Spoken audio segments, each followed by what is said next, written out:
gosh. Welcome. Yeah, I know. I'm tech savvy. I'm I not an feel idiot. like you and Katie should be I like, got it. your backgrounds should be switched. Yeah, that looks like way more. What the heck are those all anime novels? What are those? Oh, they're all comic books. I mean, that's true. Your background's very serene. Yeah, And look mine how calm it is. This is our guest bedroom. That's why. Oh wow, And you what a just nice try to look. treat our guests white. Wow, listen to that Right. podcast voice with those perfect mic. Wow, that's a really good mic quality coming out over there. Seriously? Video games. They'll do it every Oh, time. true. Well, Jack, it's nice to meet you. I'll introduce myself. Yeah, I was just gonna Um, say, like, maybe we should like introduce each other to one another. I think I'm the only one. I don't know. Jack and Tess, do you know each other? No. Okay, great. Well, I guess I'll start. So, I'm Whitney. Thanks for chatting with us. We just want to hear about your experience. The big reason why we're doing this is just because everyone has a different story, and it feels really isolating sometimes. And we want to just talk with people about what's up after they graduate and what their life looks like and how they're doing. So that's why we're here to talk on Let's Talk. Oh yeah, And, baby. I'm Tessa's roommate and former roommate and best friend. Title myself that, but it's great to meet you and I'm excited to chat. Nice meeting you. Yeah, no stress. Take a breath. I mean, I feel like, Katie, are you okay? Is everyone okay? Does everyone feel calm? Everything's totally fine. I need some more wine, but it'll be fine in a little bit. Okay, so why don't we kind of start off with you guys maybe, I don't know, we do this with guests once in a while. We think it might not be great, but I think because you guys are older and out of college a little bit more than a recent guest. Katie's face when you just said you're older. Well, I'm not trying. That's the best way I can word it. Like everyone else that we've interviewed are literally like just post-grads, like that have literally just graduated in 2020. So maybe you guys could talk about the year you graduated, where you went to college, what you studied, just so like we kind of have a background going into it. I don't know if that's offensive. Do you want to reveal your age? I don't know. No, I'm just saying the whole podcast started with Katie. You don't know how to connect with video or audio. We can't hear you or see you. I just want that to be known that was the starting point of this podcast. Well, it's better than what I thought. I thought you were going to say you're older and out of touch. And I was like, that turned around real quick. Like, I wasn't expected to be out of touch yet. I may be older, but not out of touch. No. Okay. No. Well, Jack, do you want to go first? Sure. Okay. So my name's Jack. I went to University of Pittsburgh. I started there in 2010 and I graduated in 2014. And I went as an ecology major, and then I had switched to biology, and I graduated with a biology degree. So I'm from the area. I'm from Lancaster, and I returned to Lancaster after 2014, tried to find a job like right away, found a job in June. I graduated at the end of April. And then I found a job in June, and it was in Lancaster, right outside of the city. Eurofins Central Laboratory. It's like this weird complex. It's like all of these different companies that just get bought by a European entity, and then they just like shovel you in there and just like start getting real world experience. And it's Sounds like like a a great place to nightmare for a while. It's a good place to get a base, and I've returned there, so it's like I don't know if that's a good thing or a bad thing, but I definitely got a lot of experience like right out of the gate. Yeah. Yeah, so that was just like the brief interlude between now and when I graduated. And I picked up a couple other jobs, and I can talk about that later, but it's like long and boring. I don't want this to be an interview, like a resume interview. Tell us about yourself. Yeah, no, that's great. All right. Wait, Yeah, bring it I home. go? Tell us what you did, girlfriend. Let us know. I should use the same terminology as Jack and talk about being shoveled in at my job. Like the verb usage. I feel like it is good. He always has good word usage, and I like lack that. So I'll try my best. Let's see. I went to Penn State. I did not go to Pitt like some people. this is gross. I went to Penn State and then I graduated. I graduated in 2015. When I was in high school, I thought I was going to go for chemistry. So I attempted to do chemical engineering. Hot second. And then I found out it was not my destiny very quick. And then you could have done it. Honestly, you could have done it. You could have pulled through. It's just like the whole thing about like, okay, like here's how I knew. Like you would step into class, right? And you just immediately feel like deflated. And defeated. Like I was just like, oh, there's like that kind of feeling and that vibe when you go into class. There was no fixing that. So I actually had a general humanity class that I took for chemical engineering, and it was a nutritional claess. And then I went in there and everybody was a good time and we had fun projects and case studies to work on. And I don't know, it might even be too like the people that were in my classes. I mean, they were just more laid back and I don't know, not as stuffy. So I just enjoyed it. Yeah, you felt like you had a camaraderie. I feel like that's how I felt in ag sciences. Yeah, like, I don't know, it's just a better group of people. So then I graduated in 2015 with a nutritional science degree. And I did 2 jobs that directly applied to nutrition. And then I just branched off and I don't even remember nutrition. But that's why we're here, right? To talk about our paths. Honestly, yeah, I think that it'll be good because both of you kind of have something to offer that not many guests have yet. Like you guys have went on different paths and found like what works and what doesn't because you've had time. So Jack, do you want to kind of talk about different jobs you've had? I know you said you don't want it to sound like a resume, but we are here to get advice on how to be successful career women and career men. And I want to know what you did so we kind of can like just kind of tell like what you're into and what you've been doing. Okay.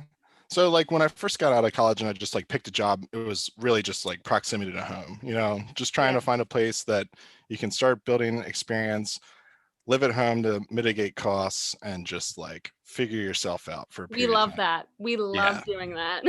Figuring yourself out takes many forms and it's worth doing, How long did you live with your family for? I lived there for 2 years. Okay. So oh gosh, wow. Yeah, like that.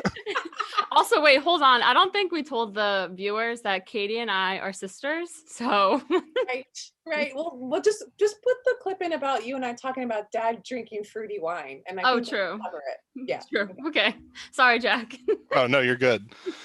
Yeah, so I stayed with them for 2 years, and I'll have you know that the average time that a male spends with his parents after college is like 26 or 27. So I was ahead of the curve. I got out there at like 25. Is it really? Yeah. How did you know? How do you know that? Because my mom would tell me all the time. She'd be like, hey, it's not a big deal if you stay for another year or 2. Like, it's going to be fine. So that's her. Yeah, it was good to know. And it made you feel good about yourself. You're like, yeah, I'm getting out of the nest. Like, I'm going to be out there on my own. It's going to be good. Got it. So at that time, I was really just looking to get out of the house, and I was looking to make more money, and I was in a career path that I was like, I could see myself doing this for a period of time, but I don't know what else is out there. I'm going to just like go a different direction. It's still What made you feel like ready to do that? What made you feel like I am going to do a different direction? I don't know what's out there, but like, I'm going to find out. How'd you know? Drinking beers every day. As soon as I was like, I gotta drink a beer every day, like perfect. To, like come back to baseline. It was like, okay, maybe you're doing something that like is not really fulfilling for you, or you're just like looking for an escape. And it wasn't like I was drinking a ton of beers, but it was like clearly looking forward to that beer. You were ready to have a drink when you were done. Yeah, definitely.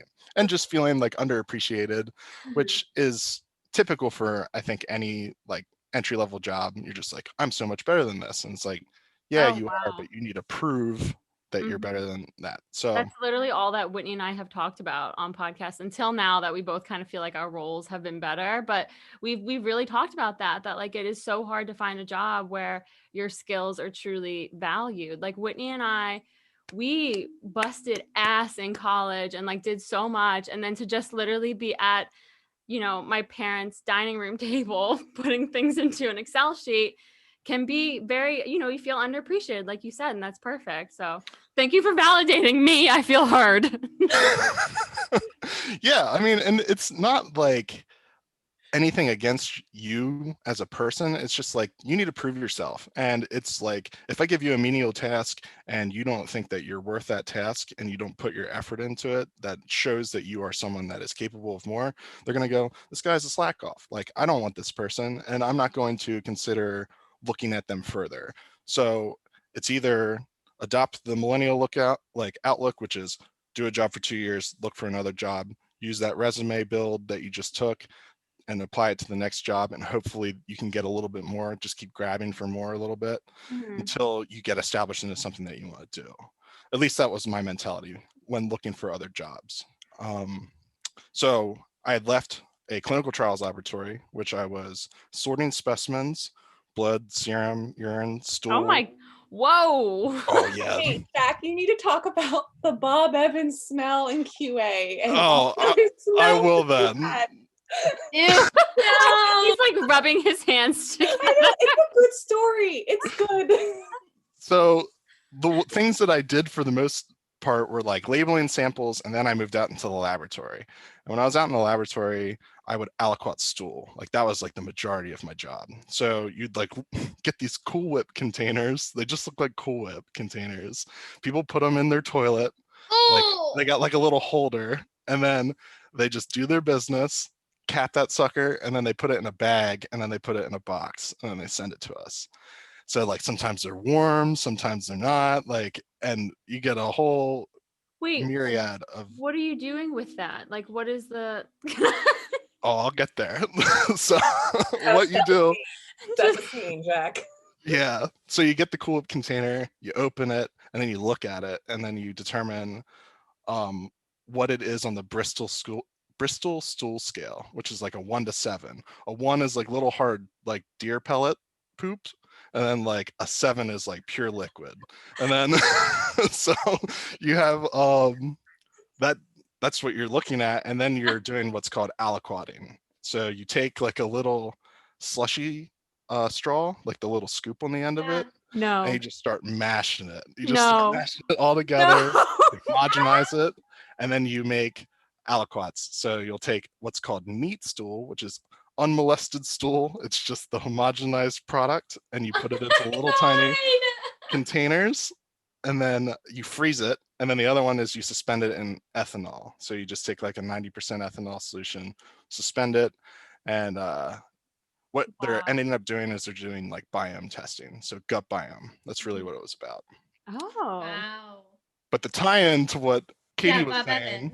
Evans. Yeah. So like when I would do this, it would be in the morning, and I'd be like hungry. This is disgusting. But either way, I'd be hungry, and you're in a biosafety cabinet. So like there's a sash that comes down and your hands are in it, and like you can't smell it. So like sometimes you'd like be mixing it together, like that looks like mole, or like that looks like Indian food.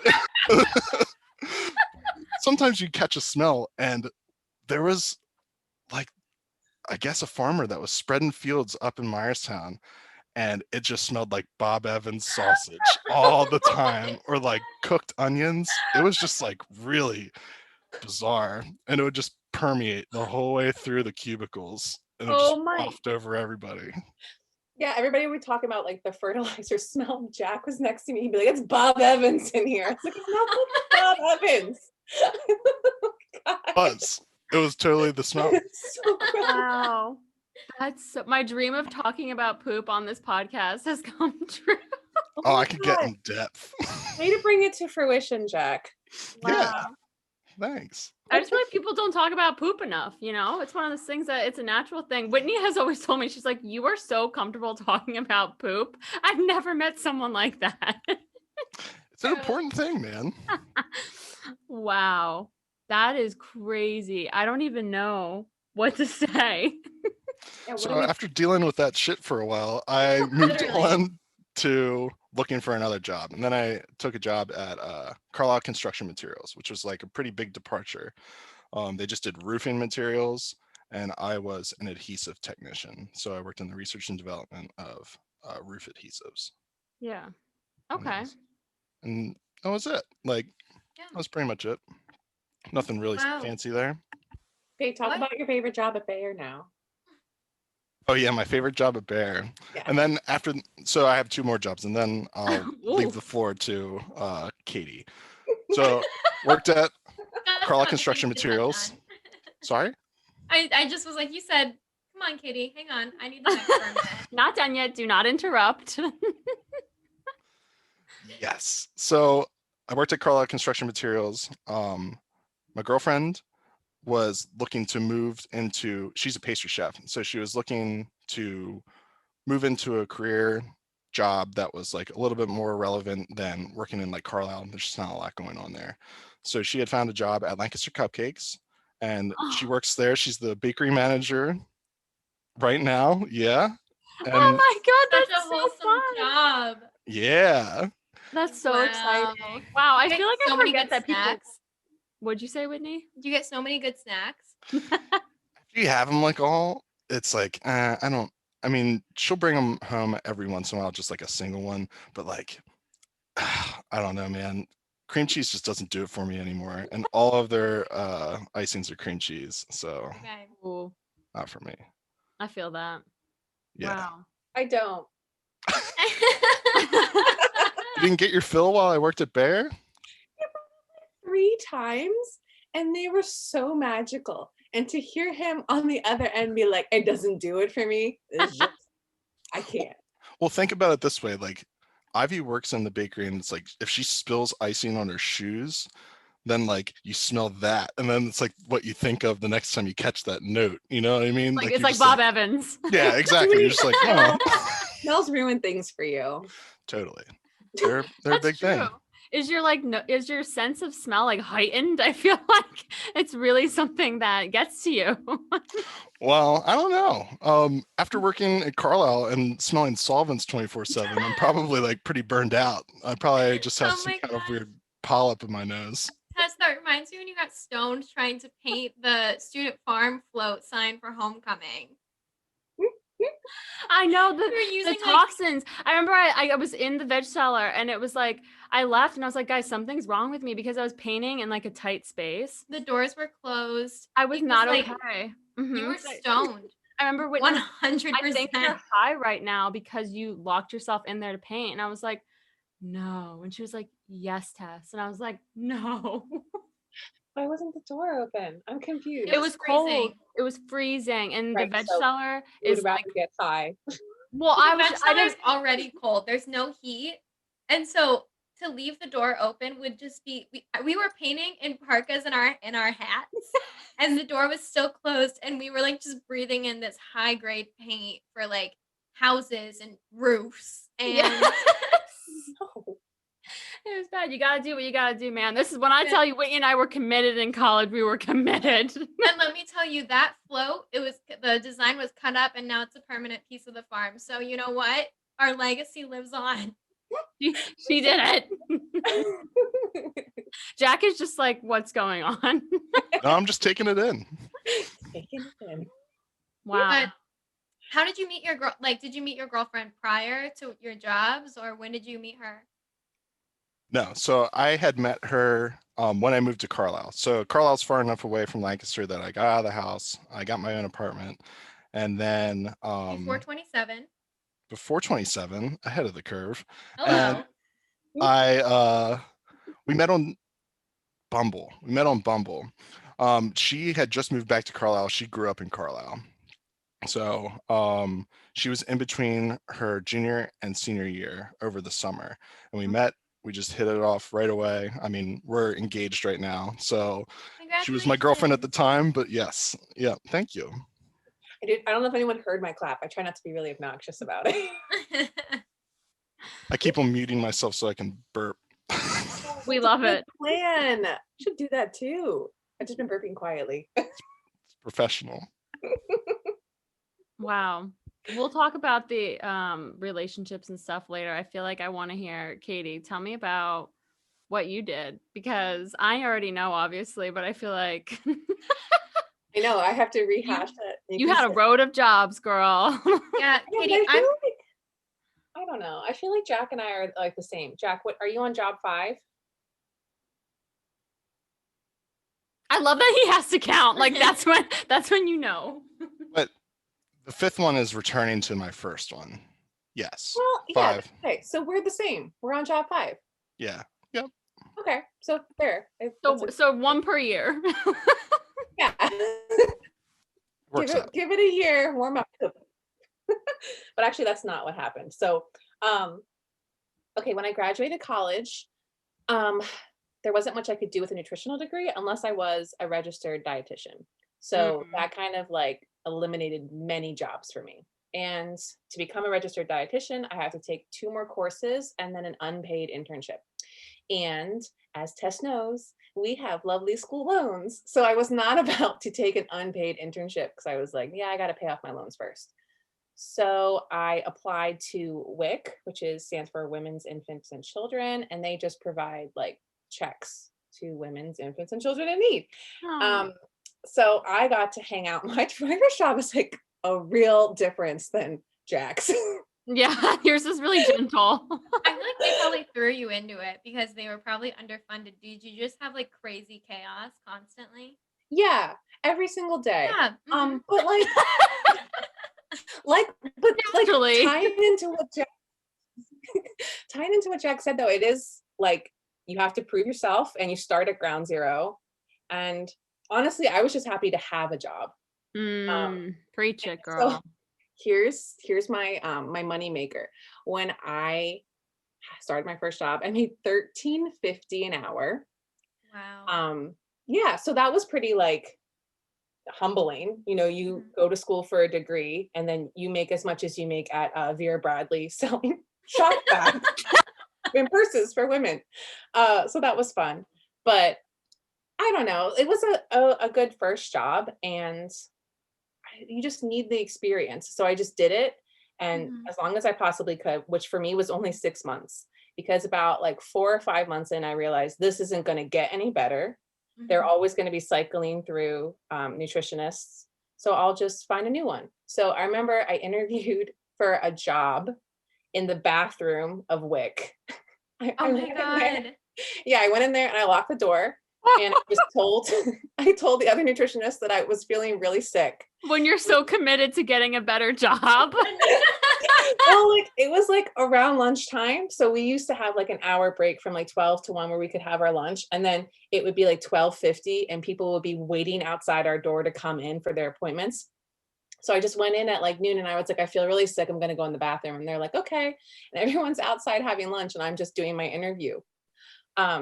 So then I interviewed for a nutrition services specialist for the Bucks County Intermediate Unit.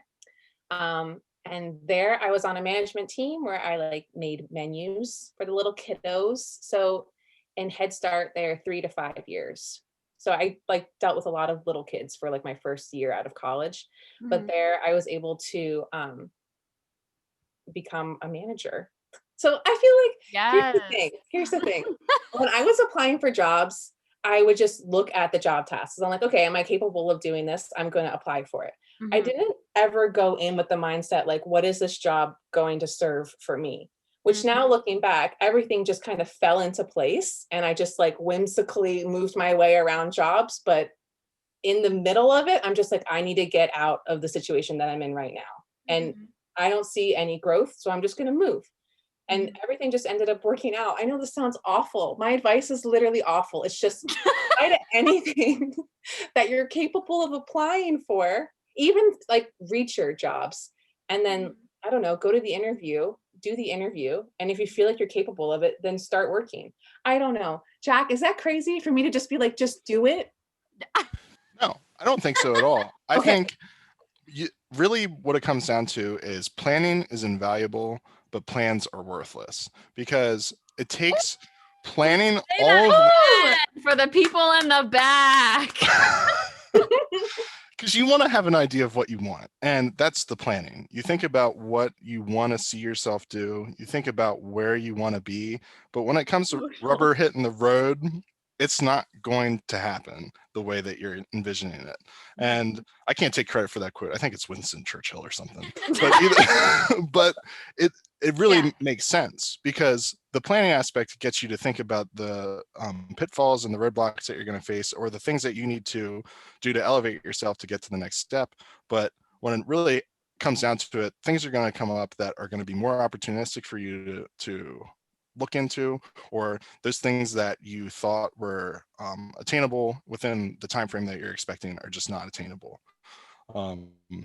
And think about the change between when you first started college and chose what you were going to do, and the availability of that job when you exited college. 4 years is a long time to plan on being able to do the thing that you have, one, no experience doing, and two, have no influence over what the job market's going to be like. So kind of waiting and seeing where it goes, I think, is really what everyone has to do in the beginning steps. So I agree with Katie. Yeah, Okay, I mean, cool. I Solid. feel like Katie, you need to give yourself more credit. I feel like not many people are brave enough to jump around from job to job like Whitney's doing it, and I feel like it's definitely uncomfortable to pull yourself out of something you were doing and do something new. I know. Oh, yeah. So No, I mean, that's true, but I feel like you're I don't talking know. about the recklessness of just applying to random things and seeing what happens. I want to make sure like my spirit fingers are in this. But like, listen, here's the thing too that I recommend, and I don't know if everybody like has done this, and I'm just like, oh, look at this fun thing I do. So I keep a Google Drive with every job that I've ever applied to in my entire life. And even when I feel comfortable in a job, I still apply to jobs. So like, okay, I don't think any of my managers are going to listen to this She said, podcast. "Shh, down low." Don't listen. But I always keep my eyes open because I don't know what's out there. And I know that like there are plenty of people in my life that can't relate to constantly moving from one job to another. But the minute that I feel like there's nothing else that I could possibly learn in this position, I'm out. And I know like some people will give advice saying like, oh, you can reach out to this person and that person. And it's like, no, I'm not wasting my time because I'm just as valuable to the company. And I'm not doing that. Yeah. And I know I don't know, sometimes I feel like that's a harsh mentality to have, but in the end, you don't owe anything to them. So just keep on moving until you find where you want to be. That's Yeah, so Katie. sassy. I'm sorry.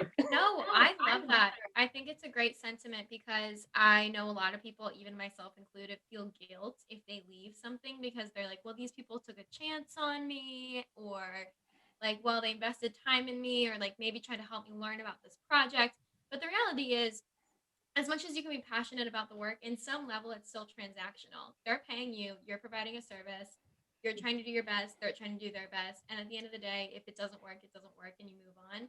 And I think that you've been able to finesse your way into some awesome positions because you're like constantly looking. And I love the job that I have right now. I'm really grateful for it.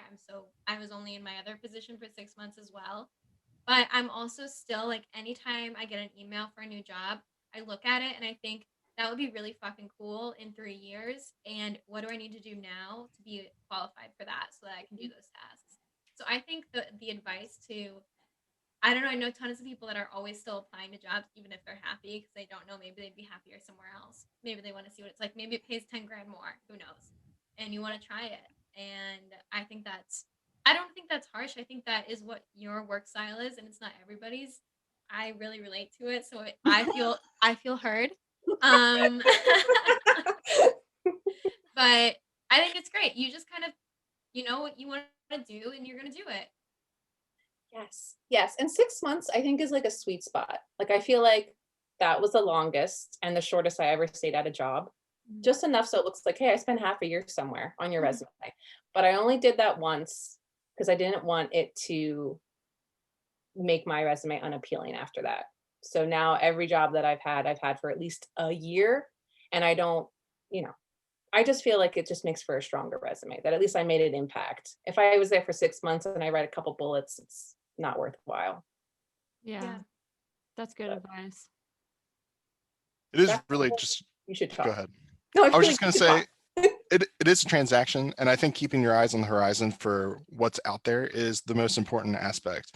The longer that you spend at a job, the more opportunities that may open up in that job, but also it builds a rapport with the people that you work around. So if something does come up and you're like, man, that really looks appealing, but I am established here, it's good to have that open line of communication with your employer and be honest and say, hey, this opportunity's come up. I'm interested in it. What can you guys do for me? It's a bargaining chip. A lot of the times when you're considering moving, there are a lot of things that are not appealing about moving jobs. Learning a whole new group of people, unknown enemy type of thing, and just, relocations and a new job, feeling like you're starting over at zero again. But ultimately, if you're able to find something that's more appealing to you, great. If you aren't, then you're also able to use that to leverage something in your job to get something more out of it, and maybe something even more enjoyable, hopefully just more money. I mean, like at the bare minimum. Yeah. Wow. Look at Jack being devil's advocate. It's his favorite task. That's why we're friends. I say one thing and he's like, but wait, what about this? I'm in agreement with you. I mean, you're keeping your eyes on the horizon, and I think that's the important part, is looking out for the jobs that are available to you within your grasp. And even if you're like, man, that one doesn't seem that interesting, if they're barking up your tree, like, tell the job that you're at right now that you are worth it, and other people are looking for you, because you're on the market all the time. Everything's a transaction, and they don't pay you the money that they pay you so that you just get paid and get to live a life. They're making money off of you. So if you can squeeze that margin, do it. This is giving Black Mirror vibes. I want you to know that. What kind of vibes? Black Mirror vibes. Why? Mirror vibes. Because I'm just imagining myself like as a drone, or like I'm a credit card just like sliding through shit. Don't you feel this is a Black Mirror vibe? Am I the only one that made like working so negative? No, it is kind of like a little, not a slap in the face, but a little bit like a slap in the face. I feel like I need a breath of fresh air. That's how it works, though. Like, I mean, have we not thought about this? Like, no one's just going out and being like, I'm going to pay you $26, but you really only make $20 of revenue for me, and I'm just doing it charitably. This is a capitalist environment. Like, there is no way that they're going to employ you at a value and keep you. So it's like, if they pay you more than you're worth, you're gone. And if they pay you less than you're worth, they'll keep you around for as long as freaking possible and try to suppress you at the level that you're at. So you just got to fight every single day to get up. No, it's very true. I remember actually talking to my mom about like career fairs and like how intimidating they are, because you're putting yourself out there. It's basically like you're a slab of meat and people are saying, how much is that worth over there? But in reality, like I remember mom said this to me, and this was really good advice. She was like, they also need to pitch themselves to you. It's not just about, you pitching yourself. Like that's granted a huge part of it, but you need to feel like you can also be in that space. And I think that that's something that really gave me confidence going in career fair senior year, because I was like, honestly true. Like I got to prove myself, but they got to prove themselves too, because like working is like your life and you have to want to do it. So yeehaw. Yeah, Deb had a gem. Look at her. It's a good gem. Go Deb.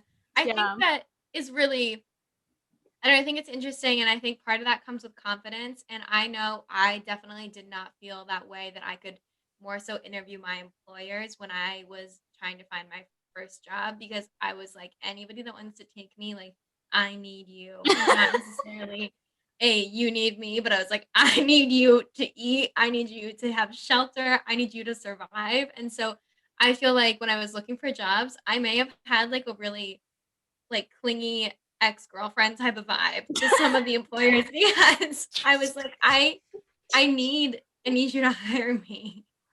She's like, I'll do anything right now. Anything you need. I know how to do it.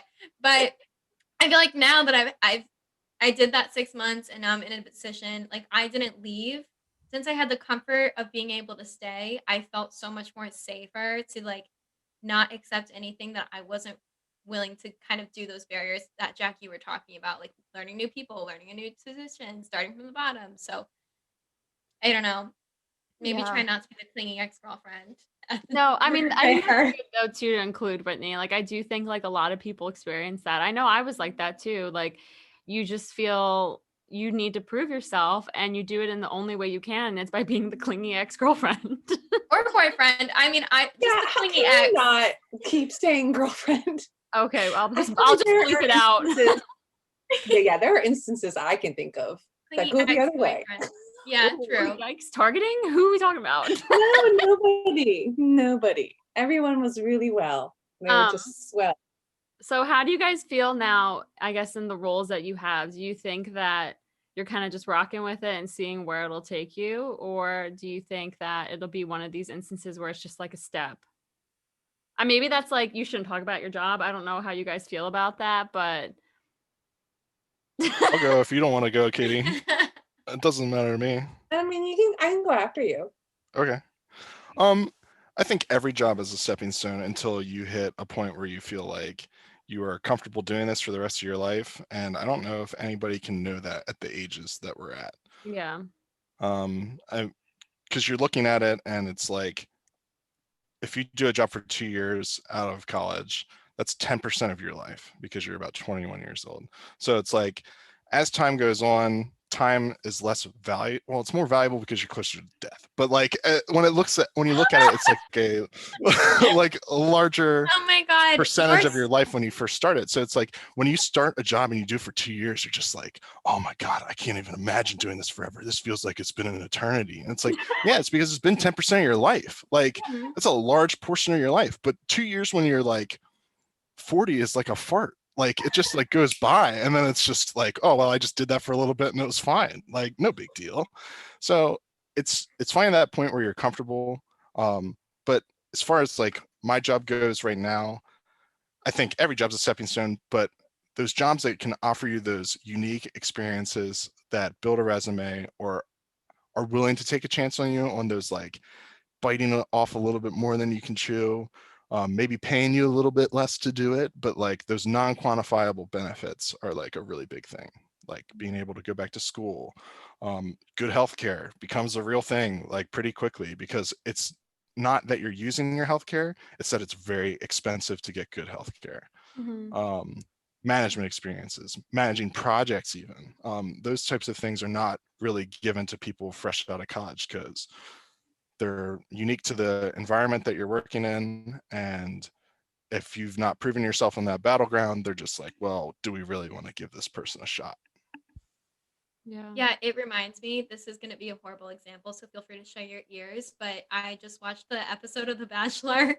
Oh, and all of they brought in new girls, right? And the girls that were there for 3 weeks, they were like, we were here for 3 weeks. Why do you think you get time? And I feel like it's like that, but for like new hires coming in where people have already been there for 5 years and like, well, we've been here for 5 years. Why do you get to manage a project? But like in The Bachelor. So I don't know. That's just exactly where my brain went. I just watched it. But I really appreciate you, Jack, because you're so analytical in the way that you look at numbers and you look at kind of what it's been like since post-grad and thinking like, 2 years is 10% of your life right now. And that feels like a huge amount of time. So, and you spent 4 years in college, that's 20% of your life. And so of course you feel like you need to do something. I don't know. I think that's why we started this with, well, it was 20% of our life and now it's over. And where do we pivot from here? But later 4 years won't feel that big. So I appreciate that. It'll just be a fart. Yeah. It's just gonna be a fart in the wind. Can't wait for death, where all the farts fly out of me. Well, so the reason why I said that and I apply that thought to like my everyday life is I read an article that said the reason why old people drive slow is a multifaceted issue, but like, the reaction times are slower and all that stuff. But like if you're driving from A to B and if you were driving the speed limit, it took you 15 minutes. But if you drive half the speed limit and it takes you 30 minutes, it's like, what is 15 more minutes to someone who's 70? They're like, I got time. Like, why do I have to be here right now? Like, let me just take the time to get there and whatever it takes, it takes. Sure. It's very true. That is true.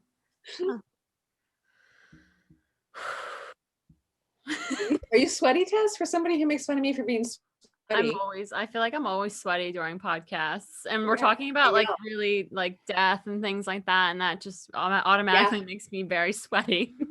Yeah, I could very like bad cop, and like I try to be good cop, like sparkles and butterflies, and perfect. Listen, we barely touched death. We just like we grazed death, so we can just keep on moving. Yeah, you can go all the way deep in. Go ahead, Jack. Talk about death. No, we'll save that for later. Why? Okay. Yeah, bring us home. Tell us what's going on, Katie. Oh, right. Okay. So my job. They're right. I have a job. I have a job.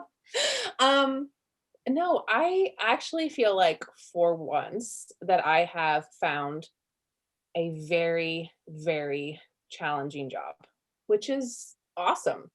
I love having anxiety attacks before and after I go to bed. It's fine. I love waking up feeling anxious and going to bed feeling anxious. It's really refreshing. But I want you to know, with all of that, there's a yin and a yang. I mean, like, I have a lot of anxiety, but I've also accomplished so much more than all of my previous jobs, like combined in this job that I'm in right now.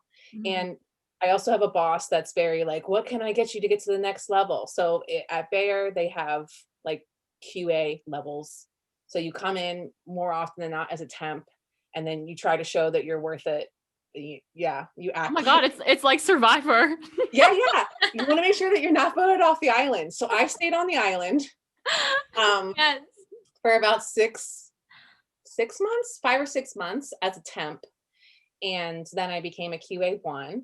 And then a QA2 was posted like maybe, I don't know, like a year after I was a QA1. And I don't like interviewing, like especially this is even making my palms sweaty. But luckily I worked with a lot of great people in the release team. Oh, I release aspirin. That's what I do as a job. That's so Jack's just like, this is like the most like stream of consciousness that came. No, it's good. I feel like keep up. There's no connection at all.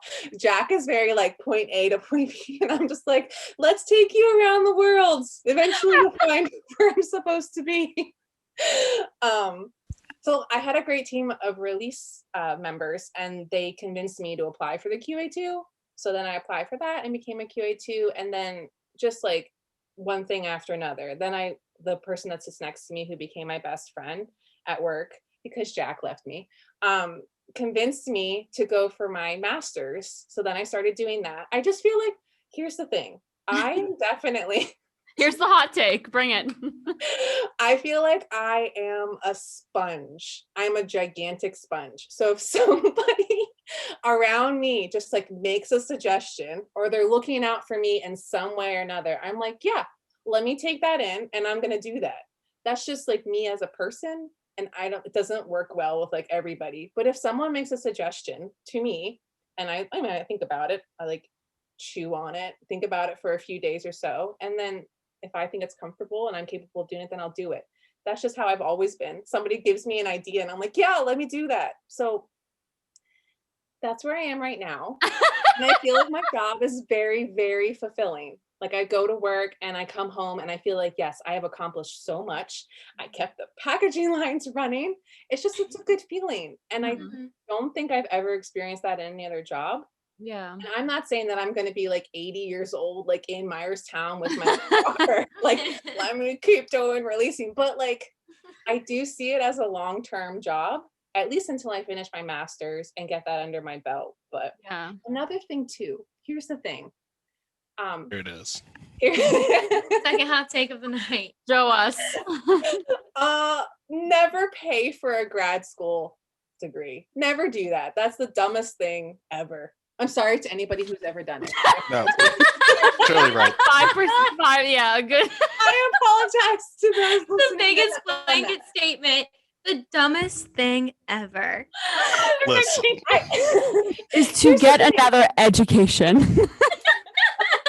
No, my thing is there are so many companies. I mean, yes. We hear you. We hear what you're saying. Yes, that are willing to do it. And the thing is to go into more debt for a piece of paper. Like, yes, I will have more opportunities open up to me. But just how it was as undergrad, they're not just going to show themselves to me as soon as I get my LVC degree. I have to work for that as well to show that I'm capable of it. So that's another couple years in to show that, yes, I am somebody who's capable of getting a master's degree, but how can I apply my master's degree in the real world? So true. If you want to be in debt for 8 years, be my guest. But here's my thing. And that's my advice. You can go get it paid for. It will take longer, but it'll be worth it. That's it. I think Don't that's pay- great, Katie. Mhm, mhm. I'll take that to the bank. When he said, "Who's gonna pay for me?" Yeah. Accepting applications now. What has Yep. it been like to go back to school after being out of school for, a minute? Oh, exhausting. Everyone's really doing don't school sleep with her. anymore. Literally, everyone's doing school with her. Yeah, I know. I have a really. I told you I'm a So- sponge. So she like didn't know how to use Canvas, Whitney, because Canvas Oh my God. wasn't around. So it was so Canvas, like the material? it was so Like, it interesting. was definitely around. It was not around when she Yes, was in school Jack. because she was like, I don't know how to do this. Like, where do I go to find this assignment? And I have to go in there and show her. It was What's- I'm just guessing. What? It's like a What platform. is Canvas? It's exactly, Jack. Exactly. Well, that's what I'm saying. I'm not trying to be like Katie's an old woman over here. I'm just saying Oh, she that is. it was just funny You're to older than me. how much things have changed in the time that you went to school. So naturally, it's like, whoa, how do I do this again? Well, okay, Jack, it's just a platform that they use for like posting assignments and stuff like that. What was your platform when you were in school? So it was called Angel. It was so Mhm. beautiful, right? We had Yikes. Angel.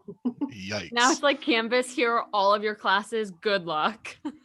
Doesn't it sound like it's just getting rattier as it goes? Like mine was Blackboard, and it's like, yeah, that's kind of like prestigious. It's like an image of like studious work, and then it's like Canvas is like, here's your piece of shit. Like it could be a bag, that could be anything. We don't know. That's so true. So true, Jack. It is just getting worse. It's getting worse. I mean, Canvas is crappy in a lot of ways because they'll like lock assignments. They'll be like, this assignment is mysterious and not available until I declare it's available. And it's like, dude, I have a life, I have a job. Let me work ahead. Why are you being like this? And the thing is, like, no work environment is metered that way. Like, if you have Exactly. free time to work on something, they're like, yeah, freaking do it. Like, you're Use going to it. save us a ton of money if you start Yeah. working on this now, if you're capable of doing it right now.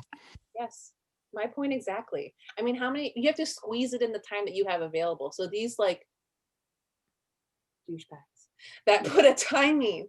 I don't get that. None of that makes any sense to me. I feel like it's somebody who's probably never not been in the academic system.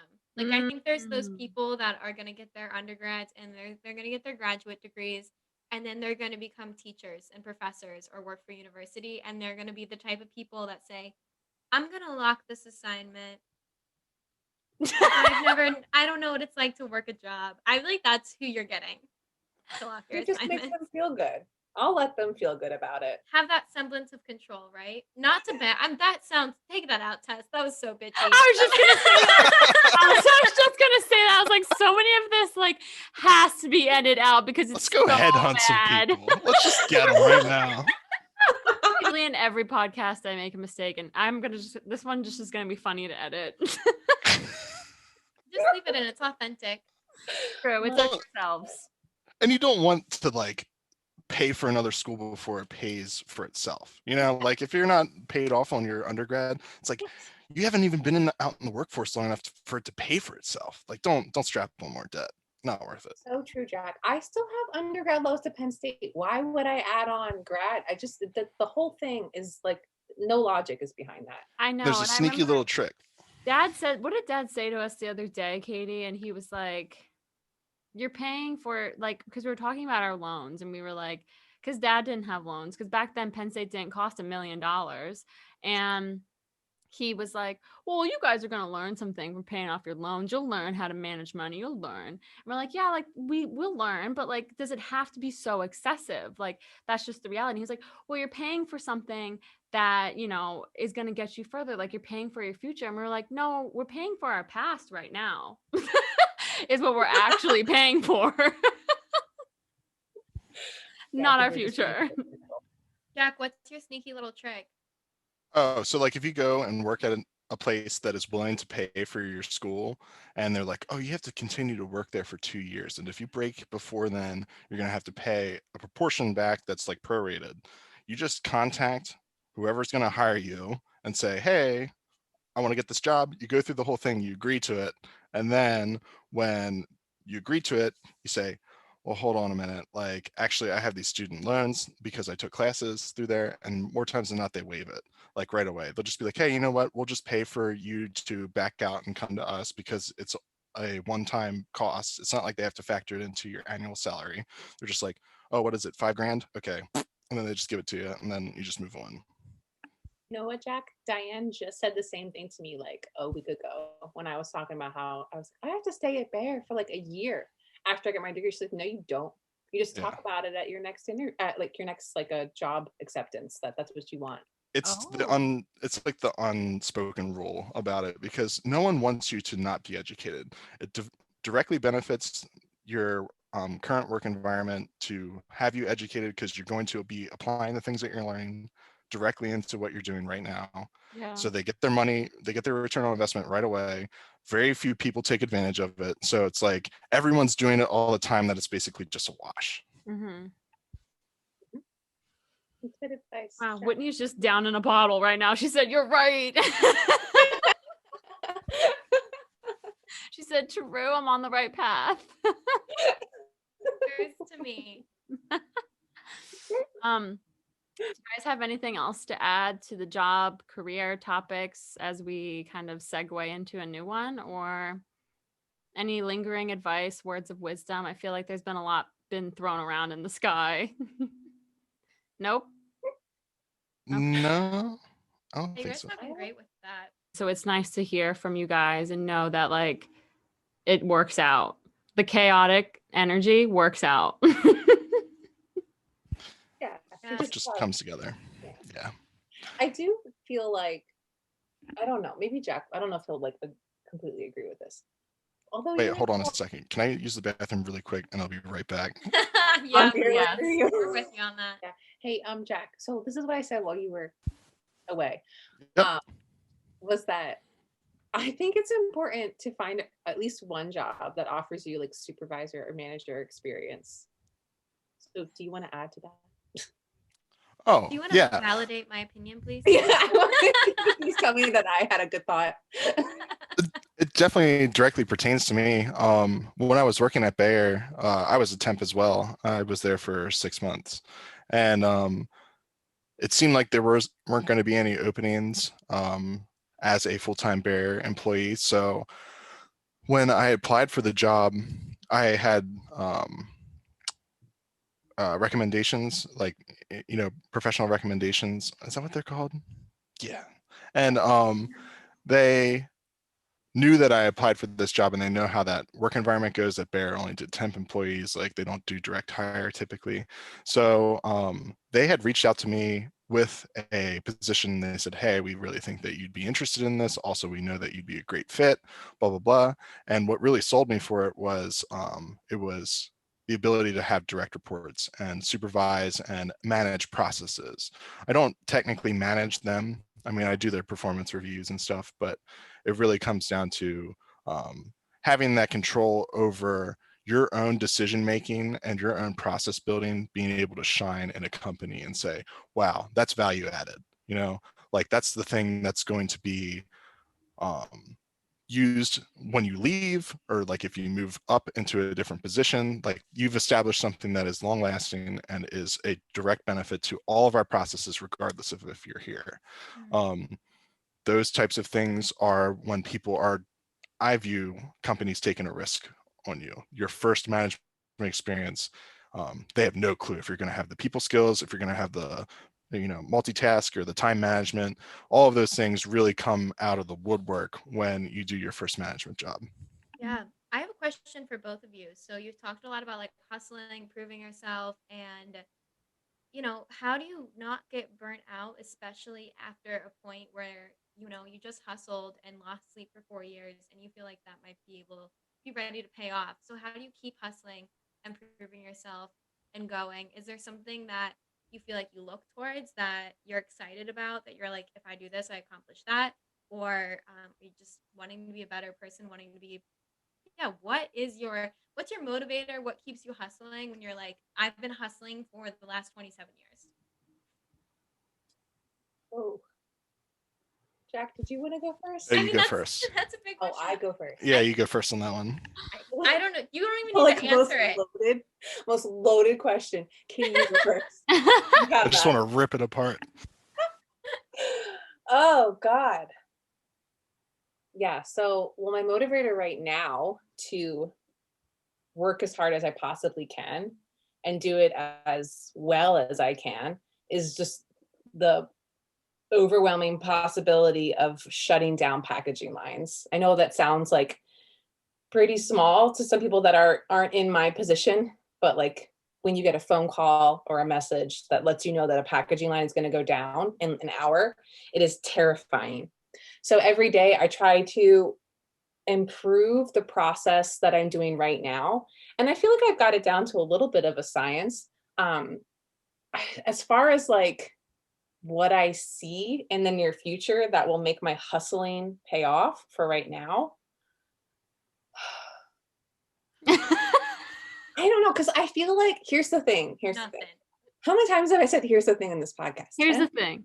10 times? I need a new catchphrase. I feel like I will never be satisfied. That sounds super sad. Katie, I think we're the same person. I was just gonna say that's literally Whitney. She's always hungry for more. That sounds so sad.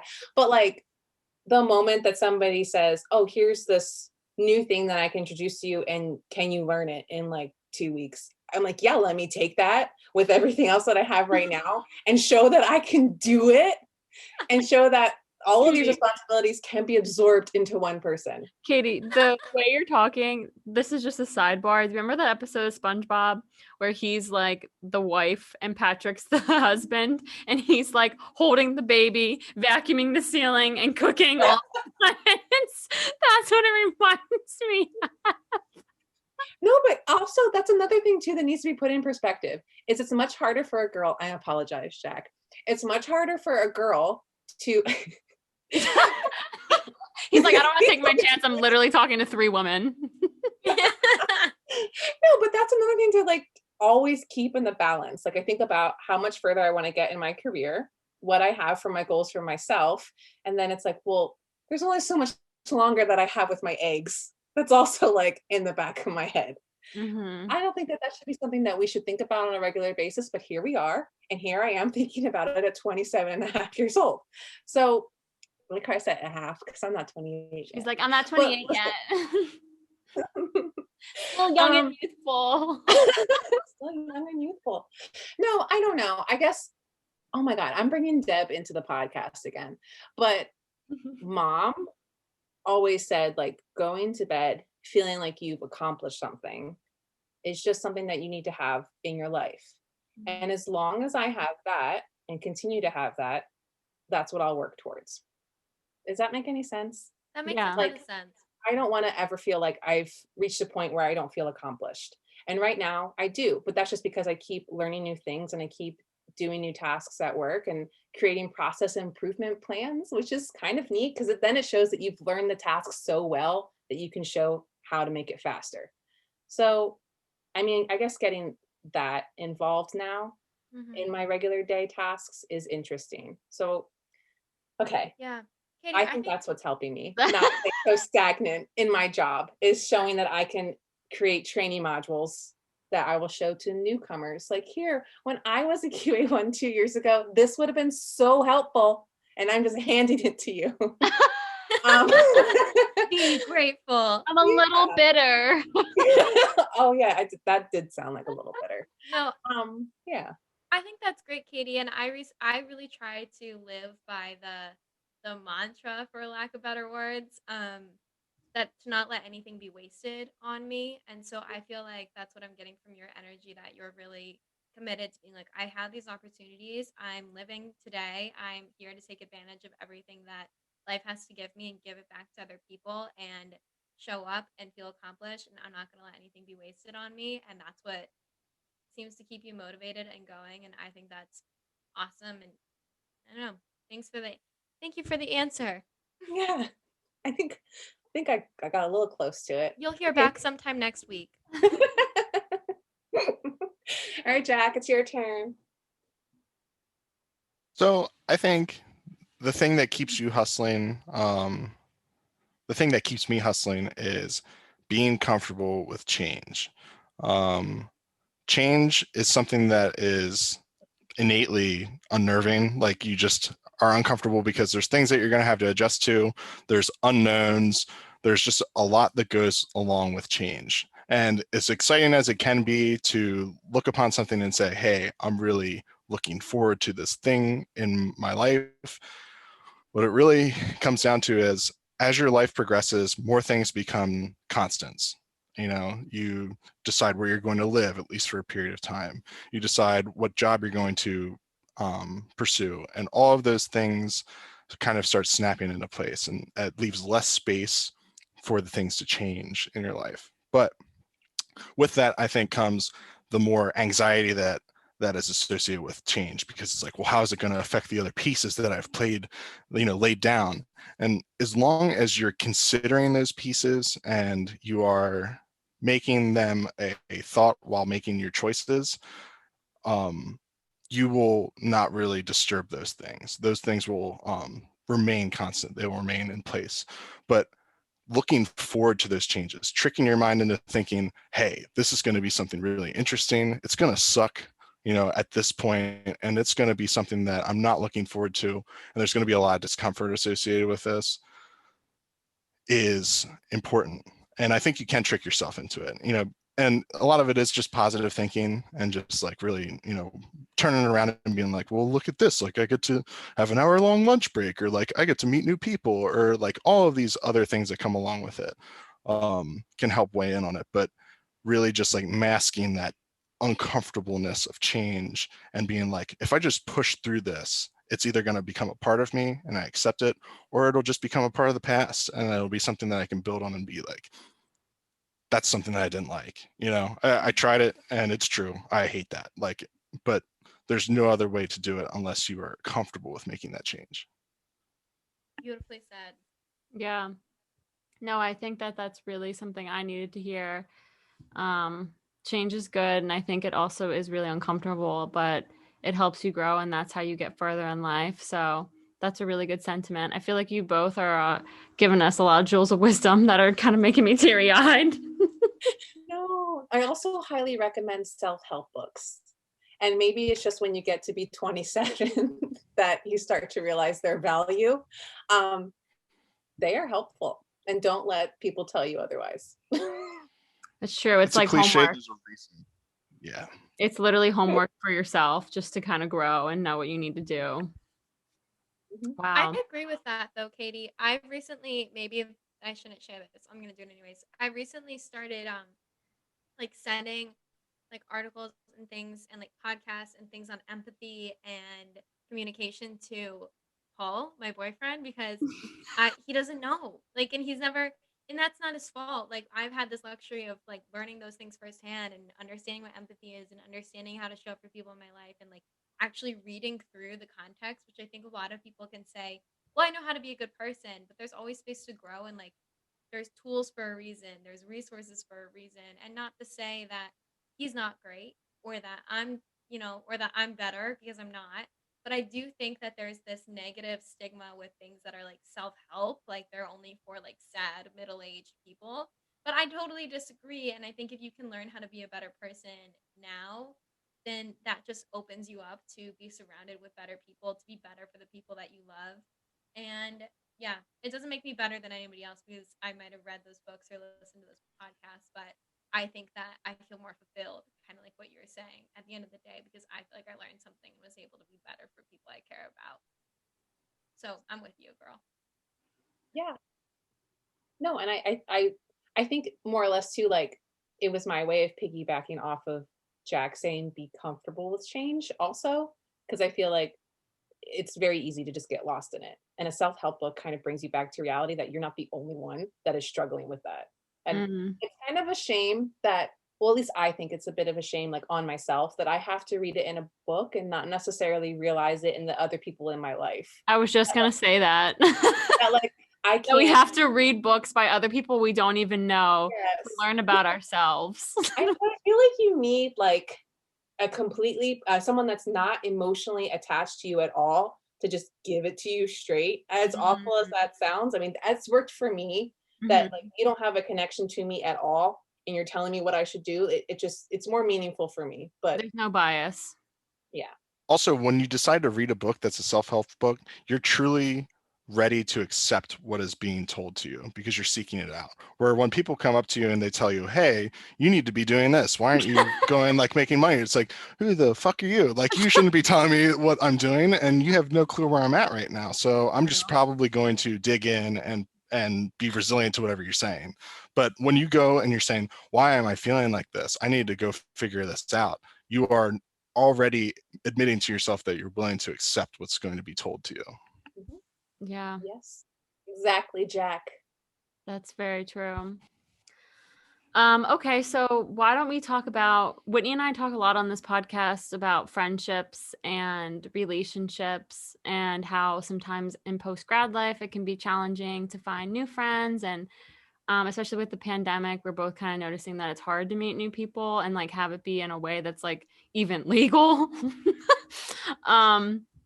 So if you guys have any advice on how you've been managing friendships and relationships and what that kind of looks like for you and how they've helped you along the way, because you guys talked a lot about stepping stones, but you know, there are people that have helped you along the way. So yeah, let us know. I feel like both of you are just like, no. No, I mean, it's definitely an important part. And every place that you go, you leave friends behind. It's just the cost of business. It's just the way that it works. And the biggest one is college. Unless you're going to school locally, you meet a bunch of friends that live locally, and you're just able to all pick the same major. And it's just like, you know, Three's Company or whatever, like reality television show. It's just not going to work out. Like you're going to scatter across the globe as soon as graduation happens, and it's unfortunate that we don't value those ties that we build in that part of our life, because you chose to go to that school, you chose that major, you chose your friends with a much less influence on where you live. You know, your school district is really derived by like the status of where you live. So school, or college can be like that too, but you leave everyone at some point. And as you move through jobs, you're going to leave people behind. But rather than looking at them as like being left in the dust and like frozen in time, like maybe your kindergarten crush or something, it's like, never forget. Never forget. They are there still. And we live in an era where you can continue to have communication with them, and you can continue to have a reliable relationship. And it's also good for even those casual friends that you make, as using them for building something in the future. They could be someone that remembers you and says, hey, you know, this person's cut out for a job that I want or whatever. But also just being like, hey, I'm looking to move where you are. Tell me about that, and like maybe reconnect in that kind of way. COVID has been something that is challenging for everyone, and it's probably the most challenging on familial ties and like friendships, because that's our only mode of communicating, is by directly planning to hang out or directly planning on talking to each other. Work friends kind of stick around a little bit better, because if you're essential, you're going to work, and everyone's going to work. So it's just like, don't lose hope, and know that as you age, everyone's going to be hitting their timetables differently. Some people are going to have kids right away. Some people are going to get married. Some people are going to go travel. Like, there's tons of things that they can continue to do outside of college that is not in line with your plan or not in line with your timeline. But knowing that you can just keep that tie, keep talking to them, and it'll probably be something meaningful down the road. Wow. That was really good. I mean, I think you really hit everything that I've been kind of thinking about in like the first, 6 months of graduating. Especially with the pandemic, I do kind of see like how certain friends, like you said, are stuck in time, and you're just kind of like, I'll get back to you when I get back to you. Just kind of do what you need to do. But yeah, the whole timetable things. Oh my gosh, Whitney, we talk about that all the time. And that's literally why we started this podcast, is because once you're out of school, it's like, okay, let's just keep tabs on everyone and see what's happening, because everyone's doing different things. It's like every single day, someone's getting engaged, someone's getting a new job, someone's getting pregnant, and I'm just hanging out with Deb and Rick. So I think it's just one of those things that it's interesting to kind of, I mean, that's not supposed to be like a pity me. It's just supposed to be like, I know. They're a good time sometimes. a different perspective. Like everyone is truly on a different timeline doing something. So yes. Whitney, do you have anything to add? I feel like I'm just going on rant now. No, that I won't add that much, but I agree the timetable is something that stresses me out probably more than it needs to, because I look at kind of what Katie was saying. I look at, okay, what can I do in the next 10 years to make sure if I want to have kids that I can, but also that I have my master's, that I'm solidified in a career, and that I know where I want to live. But at the same time, I'm like, I would love to travel across South America, and I would love to do like hippy dippy bullshit. But I don't even like that. Is that life? Is that feasible? What timetable am I on? And also, what was that beautiful quote you said? Planning is crucial, but plans are useless. Something like that. Yep. And, I could plan for one of those things and it probably won't happen. And so I think timetables really resonate with me, and I'm trying to learn and teach myself and find resources to say, don't how to not be stressed out about that, because holy shit, I'm stressed. Take a breath, girl. Take a breath. But I'll stop talking. It'll definitely get easier. I would admit that the hardest part was like the first 6 months out of college. You're just completely floundering. You're put into a whole new environment. You have to figure a lot of things out for yourself in a short period of time to feel like you're accomplishing something. Otherwise, you just feel like you're kind of in a whirlpool, like you're just going to continue to do this and it's just going to get worse. Or, look at all these people around me keeping up with the Joneses and can't do it. And it's just not worth considering. And we've talked about too, like college is just such a bubble. And I think that you get so much immediate gratification and it's so easy to get that. You just kind of have to stay later at a meeting and then you're like, wow, here I am doing great. But in the real world, that's not how it works. So I think that, the first 6 months have been hard, but I think now we're on the other side, Whitney. I think so too. You guys had a really hard time too, considering that, COVID hit and it's just like, this is new for everyone. You guys are going to have to forge the new path of communication. Some businesses are never going to be the same. This has changed the landscape tremendously. So in some ways you're in a disadvantage because you don't have a model to work off of, but you get to forge the path on how it's going to continue from here on. Preach. I love that positive twist. Thanks. Not all doom and gloom over in Jack's corner.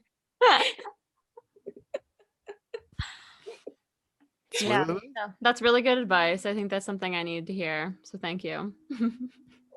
Katie, what are your thoughts? Oh, okay. Oh, me? I want to comment that I really like that the show. Little old me.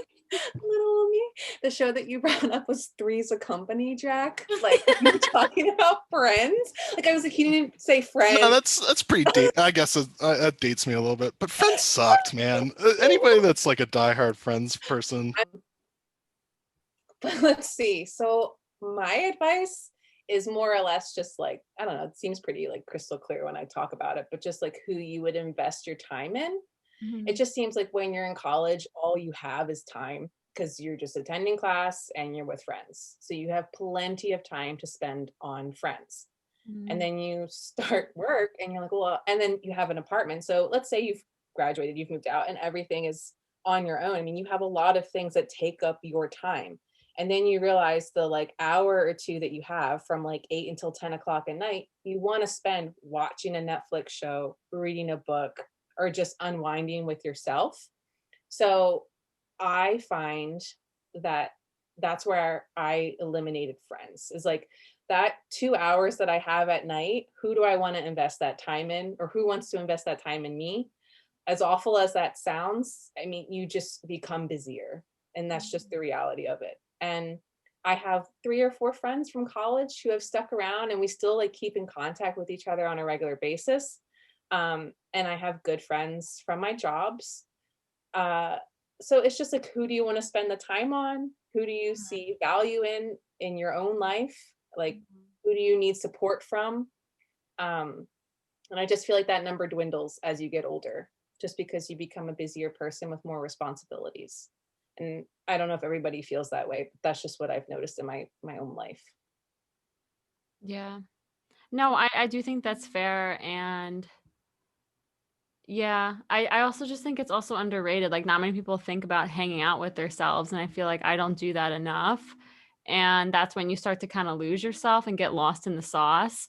So I think there is a healthy balance, but with how crazy your work is, it's kind of like you do just come home and you're like, I need to just veg out because your girl is having dreams about aspirin. I have so many dreams about work. It's just not fair. It's not fair.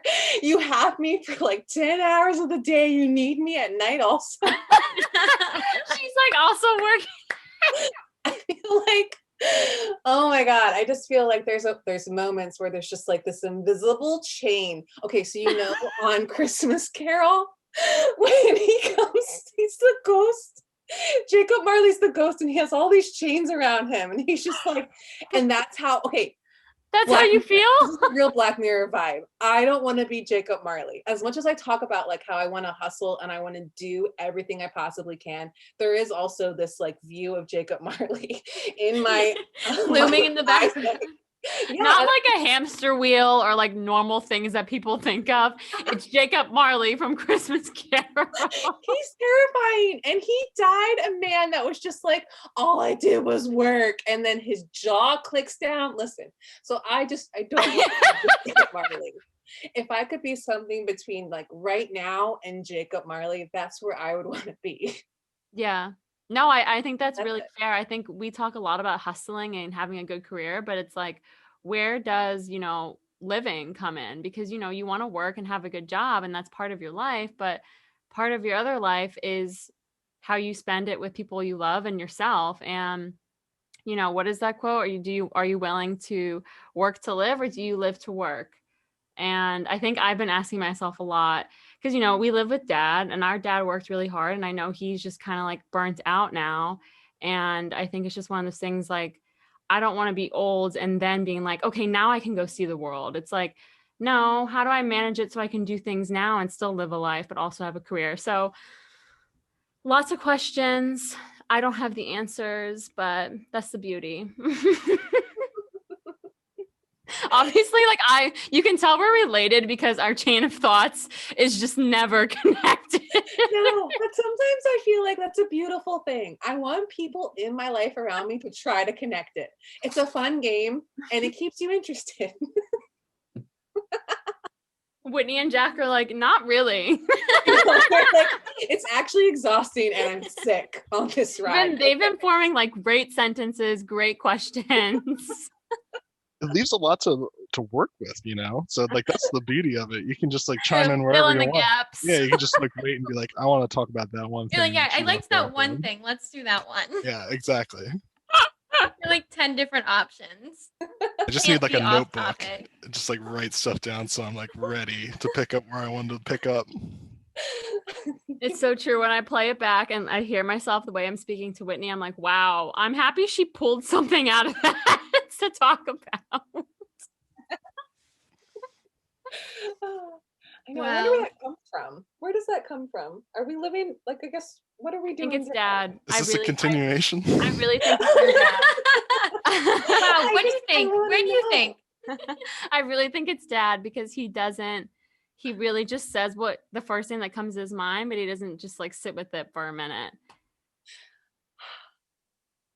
But why though? Why? Because I'm also like, I've been out of the house for 5 years. So what's my excuse now? It's in your blood. I was going to say, you've just been programmed at that point. It's in your blood, yeah. You and I have very similar qualities to dad, and sometimes it gives me agita. I feel like I grew up in such a quiet family that if you did say something, then it really had to mean something. And if it was dumb, people were just kind of like, and then you got no responses. Like no one was jumping to like respond to you. And so not that everything I say is intelligent, but I just like I feel like that's why You're so quiet careful family about them. versus not so quiet family. That's true.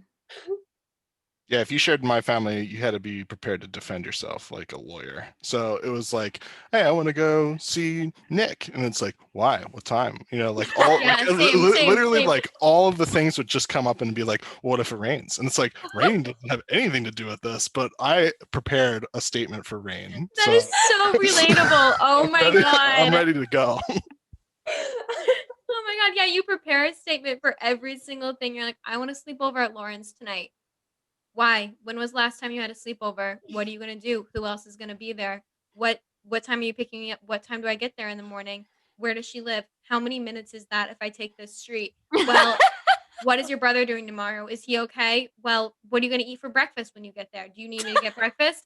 And I would just be like, can you say I just want to go? But you had to be like, I need to have the best answers ready so that the answer is yes. I'm ready to be a lawyer. I'm ready to go. Exactly. Defend yourself and like be prepared for the unexpected. Like, how does Lauren's mom feel about it? Like, and be Yeah. like, Oh, that's a good "She's on one. board." Yeah. And it's like, well, now how does she feel about it? And it's like, no, that's not what this is about. Like, it's Lauren, yeah, we're not friends. Like I didn't. She said yes. Like yeah, I can relate. yeah. So maybe that's part of it. Maybe. Who knows? Maybe that's a missing puzzle piece. I don't know. I think the way that Tess and I are is fun. So I agree. I'm not saying there's anything wrong with it. I think it's great energy. It definitely makes for better conversation. There's no doubt. I'm not a conversationalist. I'm gonna lecture until I stop. And that's then so it's true. just like, That is yeah. so True. You true, don't Jack. you don't leave gaps for like, oh, let me ask about that. It's like, okay, he already kind of answered that already. So now I'm just like, wow, you impressed me. That's all Yeah. I can say. Not a conversationalist. I am like a dictator when it comes to saying Oh my stuff. god. Keep Well, that. like- Keep that. Wow. Okay, so do you guys have anything else you want to say about friendships, relationships, and how you have felt about them so far? Or do you think you kind of summed that up? I disagree with Katie though. I will say, like, I know that you gotta, Oh, he's always freaking bad cop. I swear to God. I love just too that think- he's like cracking his knuckles, Yeah, like as he's ready to talking go. his argument. He had his argument in his head when he was talking about the sleepover situation. yeah, He exactly. had already in his head. How am I gonna rebuttal Katie? Yeah, I mute my mic so I can just mumble to myself and like figure out, how it sounds even. Everything ready, Jack. Got your intro, your body, your conclusion. Your Yeah, hook. you need it all, and it's all important things. It's the reason why they teach it to you in school, Katie. So maybe you could take some pointers. I swear to God. But So I think it makes sense as far as like a daily basis, who you're gonna keep in contact with and like stay with. But like there are some friends that I had in high school and I was like, man, I don't know if they're gonna like really jive with like what I'm planning on doing when I'm older. And it's like people change. I mean, as much as I've changed, they've changed just as much. And it's like it's weird to see the parts where you grow together and you have like that history that makes it like more interesting because you can like reflect on that and be like, hey, remember when we did that shit? That was nuts. And then like, but now we're also like growing together in this weird thing. It's like, hey, I did this thing. It's like, no shit, I did too. And like being able to have that time between those interactions really gives you a lot to talk about. And it's like interesting. I find it fun to see like where my friends have been and catching up with them, keeping it cordial, and seeing if it's something that you can like rekindle and be like, I want to spend more time with this person. yeah. Jack, though, here's a follow-up question, okay? I'm also really deep into my wine. Have you have you noticed though that like, okay, so take for instance your girlfriend. I feel like, and Tess and I have talked about this before, where we think that like guys in our lives have had a much easier time with keeping friends, whereas girls are just moving through the motions. And if somebody is no longer, if I'm no longer investing time in them and they're no longer investing time in me, it's just kind of just dissolves. And there'll be somebody that you will catch up with every now and then, but they won't be as close to you as they once were. So I feel like, well, I don't know, maybe you shouldn't speak on behalf of your girlfriend or just someone in general. Whereas do you think like there's a difference, or do you think can be applied to both? I think there is a difference. I think it's fundamental to how men and women form relationships. A lot of it is derived from my purview. It seems like a lot of relationships for women is derived around support and relatability and being able to stay in tune with each other and like really, I know what's going on with this person, and there's like a sense of pride there. And I don't even understand that. Yes. But for me, it's like when I look at my friends and my relationships that I build with them, it's more of like, what do they have to offer me as an experience? Like, what am I going to learn from them as far as what they've done in their life and I can take away from it? What can I share with them that makes me feel good to share it because it makes a difference in their life, or I am able to get them to understand me at a different level? And walking away from that for a period of time and coming back to it doesn't really affect how I feel about them. It's not frozen in time because I'm looking at them as like an individual, not like I'm meeting them for the first time, but just like, okay, what's this person doing? Like, I'm interested and I want to show them that I'm interested in them. And think about the times that like old lost friends reach out to you and you get to hear what they're doing. It makes you feel good. Like you really go, wow, that's cool. I really appreciate that they reached out to me. It was cool. I had no idea that they were doing this type of thing. To keep them in my life all the time, I think it's tough because then you can't see the aspects of if they're worth my time. Like you were kind of saying, if they're with you all the time, you're like, well, I don't even know what it would be like if they were out of my life. Like it could be completely different. It could, derail my career path. It could like change, all these different things. And it's like, maybe not. Like you have them so close that it makes you feel like you can't give them up because it'll change, where I don't see the change as a bad thing. All right. Callback. I was talking about change being a good thing and like trying to like, treat it like a good thing. I was a callback to the change. Yeah, I'm glad that you brought that back. I was really worried, so thank you. Yeah, no problem. Shows the cohesion. You said, I'm coming into this podcast with a plan and I'm going to bring it back whether they set it up for me or not. It's going to be back. The risk of being awkward, I'll do it. Like that's just how dedicated. Yeah, exactly. No, I think I love that you brought up that there's almost a pride when, and this is a blanket statement, but like when other women are like, well, I'm better friends with Jenny because I talked to her on Tuesday. And then the other person's like, well, I talked to her on Friday. Did she tell you what happened? And like, did you tell her like her dog, like it coughed? Like, we're nervous, but you're not. So like, you don't know. And it's such a real thing. And, Paul will call a friend that he hasn't talked to since high school.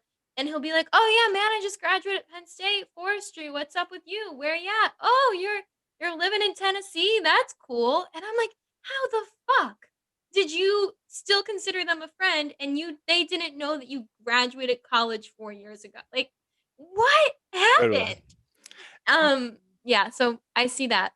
It's very true. Like if I go a week without talking to Whitney, I'm like, she has to be mad at me. She used a green heart, not a red heart. Something's wrong. And I think a lot of that just comes with like women are on a higher level with communication. Men are just like, it's very surface level. It's not that it's not complex, but it's like it's all there. You read a transcript of communication between two guys and you watch them communicate. It's pretty one-to-one. Like you can just be like, oh, they were talking about football or like they were talking about whatever. You get it. But like all of that nuance in how women talk is like something that you learn if you're around women for a long time, but like it's something. I also just think it's biological. Like it's just something that we carry. We were the gatherers, so we had to talk and tell other women that's where the good berries are, but don't tell the other tribe. Do you know what I mean? Storytelling. Yeah, we had to do that. And I do genuinely think that that's where it kind of comes into play. Whereas like you said, with guys, it's like just experiences. Guys were what were they? The Hunters. The hunters. So they were like, yeah, What the fuck were they good opening. for? Yeah. So I do think it has something to do with that. But that's just me. Again, more blanket statements on Let's Talk, but we love it. And it's almost like a currency. Like the things that you guys know or the things that you're willing to share with the people that are, close to you and you care about, it's a currency. You're really putting value in what's being said, where like I'll go walk into Walmart and talk to somebody about like something and be like, no, dude, don't get that bologna. Like this bologna's better. And it's like, it doesn't really matter at all. Like whether or not they Are you know going this. to Walmart for bologna? What else do you go into Walmart for? That sounds awful. That just sounds disgusting. Well, it Great had to be- value bologna is the worst thing imaginable. Have I you love how tried you it? know the brand. No, yeah, I know. Great Great value. value. That's what Walmart plug. Here we go. Whitney and I were living off a great value there when we were sophomores, only spending $20 a week on groceries. That's frugal, man. Real frugal, real hungry, but real frugal. Real hungry, and everything was like you were choking it down because it was so dry and gross. It's because water costs money. Ew. Wait, I was thinking something you could ask too in like future podcasts. Like ask if they're like recent grads. Well, I mean, you could ask us too, but like their favorite college meal. I don't know. I think that's something fun to like ask people. That's I true. mean, more often than not, you'll hear Easy Mac, but there are some people that will not say Easy Mac. I feel like I would say Whitney and I got a lot of like seconds from the student farm, and we would just, because we literally be like, we don't have food, like we need to take this. And Whitney would make like really good butternut squash soup with it. So that's like a bougie college meal. I feel like quesadillas. Quesadillas. Because everybody could bring something together, and so somebody can be like, well, I have one onion in my fridge, and someone else could be like, I have the tortilla. Like everyone always had something to bring to the table for that one, so it was a really good like collaborative meal that you didn't have to spend that much money on because you were cleaning out your fridge, but it was like a great way to gather, and then you could drink tequila. That's a good point. A potluck quesadilla. A potluck quesadilla, like for one quesadilla, everyone bring one I'm item. bringing my onions so I can have a slice this big. I feel like my favorite meal was breakfast for dinner. It's underrated, I think. Maybe everyone's doing it, and I just never talk to people about their favorite college meal. But we would just make pancakes and bacon and eggs because everybody has that and it's super cheap. Mhm. That's true. I remember one morning I asked Tess if she wanted eggs, and I was like, not eggs. I asked her if she wanted pancakes. I was like, hey, you want pancakes? And she was like, we don't have the mix. And I was like, you can make it with like flour and sugar and milk. And she was like, no, you can't. We don't have we don't have Bisquick. How are you gonna do that? And I was like, I'll show you. Just sit down, sit on the couch. I just remember being like, wow, this tastes so much better than Bisquick. And she was like, you've never had this before. And I was like, no, I didn't know it was possible. No, yeah, if Bisquick's not in our house, we are not having pancakes. Oh man. Whitney taught me the way. She showed me the way. Hey, Jack, what's yours? I don't know. We ate a lot of peanut butter and jelly and strawberry Nesquik. That was like a real, yeah, I know. Did you have strawberry milk?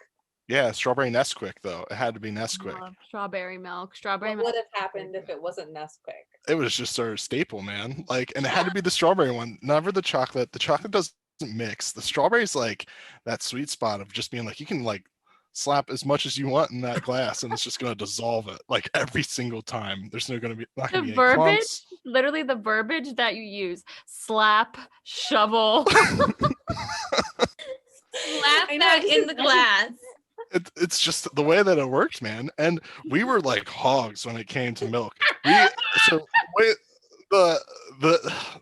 This was crazy, but our fridge, we run in an apartment. Oh my God, this is gonna be a long story. So I'm just gonna try to like curtail as much as possible. Okay. I moved in with 3 other guys, and when the reason why we moved off campus is because we had such low dorm numbers, like we were just gonna get garbage. So we're like, we gotta move off campus, and we moved into Oakland, which is in Pittsburgh, like the south part of campus. It's not like part of campus; it's just there, and we go in to check this place out, and it's this Chinese guy, and he doesn't speak any English. He's the landlord, and he goes in and he's just like, look, I don't even know why I'm telling you this story, but either way, he's like, go ahead and check this place out. And I go in there and I'm like, oh, it's just going to be like a kind of a hole, but it's going to be okay. Literally wall to wall cigarette butts, like on the ground. And like, we go into the living room and there's a guy living in there. Like he's just sleeping on a bed and like a mattress in the middle of the living room. There's a door locked that was a bedroom and we wanted to see the bedroom, and the guy's like, I don't have the key to it, like they rekeyed it. And we're like, what the fuck, like, is this your place, man? Like, did you just like break us into this place and be like, we'll let you squat, like no big deal. So either way, I guess it sets the ground for what I'm going to say is the refrigerator. It had no light. It never had a light in it because we lived there for 3 years and we never put a light So, into. hang on. Can I clarify? After you saw the cigarette butts and the man sleeping in the mattress and the door locked, you said, this is the place? I didn't. So I was with another guy and he was like, his brother had went to Pitt, and we got onto the porch and the guy was like, do you want it? And Roger was like, we'll take it. Like, we're 100% taking it. I was like, I got like the sick feeling in my stomach. I was like, I'm going to be laying on the cigarette butts and like, it's just going to smell like an ashtray the whole time. It ended up being the best decision that I made in college, hands down, but it was terrifying. Mm-hmm. But back to the fridge. The fridge, yeah. Lights. No light in the fridge. We never put a light in the fridge because it didn't have shelves in it. And what the landlord did was he cut pieces of plywood that would fit in between the slats. And we had plywood shelves. And then since we were always competing for space, we took duct tape and we lined the sides of the plywood and we wrote our initials on it so that we knew our space. But for every one of us to have milk, it would have taken like up the entire fridge. We would have all had a gallon of milk in there. So we got a milk schedule, and it was like you had to go buy 2 gallons of milk, and if it hit your rotation, it was your turn. And like, since it was like a free commodity because you were contributing equally, you would just house the milk like as hard as you could because you'd just be hungry and you'd just be like, I'm just gonna drink milk. Like, I'm just gonna drink 2 glasses of milk. One of them's gonna be Nesquik, the other one's just gonna be plain milk. And oh my god. Oh my That god. is How much milk did you insane. go through? we would probably pick up milk twice a week. So 4 gallons to 8 gallons of milk a week. There's 4 of you? 3 of you? There's 4 of us, yeah. Did you Yeah. try a gallon? Still so much milk. That's a lot of milk. I'll support your dairy farmers. Is the reality of it. God. Yeah, Nesquik went like just as fast. You know, everything was a commodity for a while. Wow. It's just, I think it's so funny to hear other people lived in college. It's just like a whole different world. Yeah, like Totally. I thought you'd be slapping glasses of milk with strawberry. Slapping them, yeah. Slapping yeah. them around. Oh yeah, that place was a hole, man. The whole floor was on the tilt. When you washed dishes, like if there was water on the counter, it would just literally like a tidal wave just come and just like wet everything that you were wearing. There was a window right outside the kitchen that if you opened it, you could get onto the roof and then you could access the next 2 roofs. And as soon as we figured that out, we're like, oh, that's the party zone. Like, we're gonna totally throw. I'm gonna take our milk up there. Yeah, we're gonna get our milk. We're gonna mix it with some Nesquik. We're gonna party hard, and we did. Sometimes I do think it's funny that like it's milk. Like normally people are like, yeah, get some beer. Yeah. Or, like the typical college thing, but you're like, no, we like need our milk in there. Like we need milk rotations because it needs to be in our diet. Well, I mean, we were smart young lads. Like, we realized that we needed to be nutritious about it. Yeah. Yes. Yeah. Gotta get the vitamins. Totally. Wow. Okay, well, I love that story, Katie. I think that's a great question to ask in the future. It's getting a little bit, I don't know, we've been going for a while. You guys are really funny, but I want to ask, we always ask the 2 questions. Ask for 2 words that describe your post-grad experience. If you could summarize it in 2 words. I find it hard to find inspiration in a Marvel-filled room right now. It's just like, I don't know. I'm just staring at comic books. Well, it's Dale's fault. Dale. Yeah. Dale. Fucking Dale. Katie, for viewers, Katie is in our brother's comic book / podcast / Lego building / whatever else he does in their room. Please state his legal name for the court, please. Because Let me actually try to say it. Daniel. Oh, that felt disgusting. It has to be Dale. Talk slower. I don't like that I have to talk slower for it. Yeah, it's like, let me just, how can I get the words out as fast as I can? Here we go. Why am I wasting time for? Who are we out here for? Forget about it. Yes, because we grew up in a family where you have to fight to say what you want to say. So say it as fast as you can, as fast as you possibly can. Even if you do fumble. Yeah, there's so many times where I'm just like, blah, blah, blah. All right, 2 words. Bring it back. 2 words. Marvel, Lego. Jack, do you have them? yeah. Yeah, I've had them since you said it, Tess. Jack is like, I'm the better podcaster. I know, Vote for honestly. me. Honestly. Such a good podcaster. Go ahead, Jack, then. Tell him. Prove yourself. Oh, you're gross. You said that earlier. Hey, callbacks, man. They're vital to any good storytelling. It's interesting to see how people take the route of 2 words. Like some people will say like 2 description words, but you actually made like a statement, prove yourself. And we haven't had one of those. Cool. Good one. Thanks. But I think this is literally a theme of everything you've said to us so far. So I think that's a good one. Thanks. I tried to make it something that was, it's hard because you could easily make it, all right, I don't know. But yeah, prove yourself. That's what I'd stick with. Sounds good. That's golden. Why would you? And how do I follow a golden one? You passed, man. You had your chance. Okay, you literally, if you don't want to say 2 words, it's fine. No pressure. Sweaty palms, we understand. You're really sweaty. I don't even know how I've been able to grip my mason jar to bring it to my lips. I don't know how that was happening. Aspirin dreams. That's it. Oh, Whitney, you're really funny right now. Thank you. Whitney is on, everybody.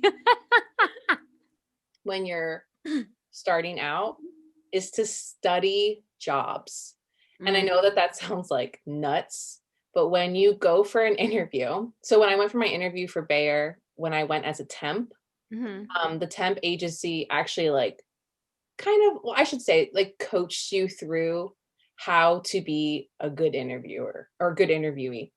And one thing she said to me was to study the job.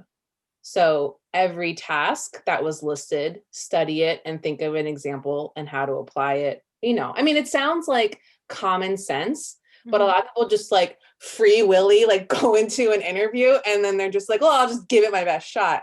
And it's like, if you actually study the job, it's unbelievable how you can find something so small that can relate. And when the interviewer is asking you the question, they're like, oh, wow, that's a really great example. You must have read our tasks online. And it's like, yeah, I did. And I also read your life values. I wanted to make sure that I knew what your company stood for. So things like that.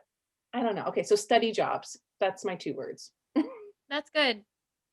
Yeah, I think that's a good one. I agree. I think sometimes, especially the job I'm in now, I was just so excited because I kind of knew the person who had it and what it entailed, but I didn't really necessarily look at everything that I would be doing. And I think that it's important to know what you're signing up for and putting your name out there for. Yes. So study jobs, prove yourself. You guys are really telling us what to do. Very direct answers. Take it or leave it. I know a lot of people are thoughtful, introspective, learning, dreaming. I feel peaceful, and you're work harder, bitch. I don't know. I feel as you get older, they're just more concrete. These ideas that you had when you graduated are just a part of your imagination. But when you're 27, 28, you're wow, I did that. And here's me reflecting on it. I don't know. It's just, wow. This whole podcast has made me feel we did things, Jack. Well, and it's not even so much in like what you believe. Like I don't really believe like you need to prove yourself. I just know it works. Like it's not like I think, oh man, I need to go out there and prove myself. That's the only way that I'm going to get satisfaction. It's just like, no, that's what everyone's looking for you to do. So you just do it. And if you're going to blaze your own path, so be it. And good luck. And it's going to be the harder road to hoe. You can just prove yourself. Yeah. No, I mean, I'm happy that you were able to talk through things, Katie. You're welcome. Thanks. You found it in me. Thank you. I feel like it makes me feel, we talked about how 6 months out, you feel like you're flailing, lots of uncertainties, stressful timetables, unpredictability. And it's been really good for me to hear from both of you about like, all right, yeah, 5 years out, this is what I was able to do. I feel comfortable. I feel confident. And you're both, kicking ass and doing good things. So, and you're alive and you're not burnt out. I mean, not that I can tell. And so I think that feels reassuring to me. And it's working. You don't realize that we're burned out. The mask is on. We've successfully fooled you. Well, Yeah. I appreciate it. The eye balm, the eye brightening balm that I have on right now.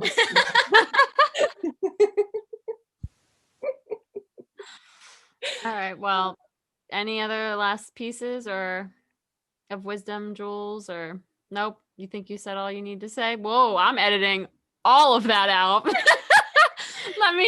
It's 9:21. I'm sorry. Let me just backtrack everything I just said. But okay, guys, so thank you, Whitney. But I'm just gonna say really quick, to Jack's point, both of them could have said, okay, do I want to give a piece? Do I want to give a jewel? Do I want to give a wisdom? Do I want to give a remark? Because Tess gave me all 6 options. Tessie, it's great. You're so versatile. I'm sorry. So what I was trying to say is if you have any last words before we kind of wrap it up and say goodnight. Nope. I don't think so. Just looking at Jack like, nah. It's No. all out there. Okay, well, thank so. you. Thank you for sharing with us. I know sometimes it's hard to do that on these. It's weird looking at the Brady Bunch Zoom type camera, but thank you for sharing your experiences. We appreciate it. And viewers, let us know your thoughts. All right, everyone. This has been great. Thanks so Glad much. for And, just keep on keeping on. Prove yourself. Study jobs. Thanks, everyone. Bye. Bye. Bye.